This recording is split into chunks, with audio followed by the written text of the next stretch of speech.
Once you have modeled a complex decision tree using the SpiceLogic decision tree software, you are not stuck with the model.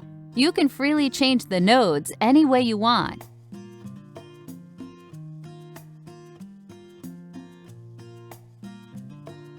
Rearrange the vertical positions. Select a chance node and right-click to open the context menu. You will notice the option Convert to Decision Node. Same way, you can convert a decision node to a chance node. Cut a node or copy a node and paste on another node.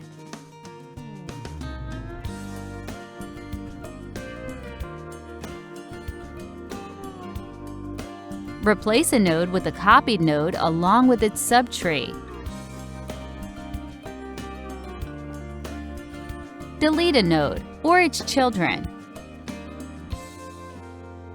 Insert a chance node or a decision node after a node or before a node.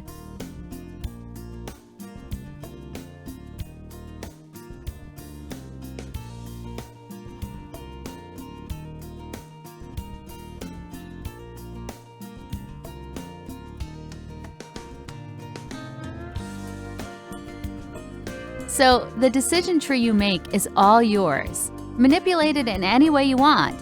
For any questions or concerns, please do not hesitate to contact us at spicelogic.com/helpdesk. Thank you for watching.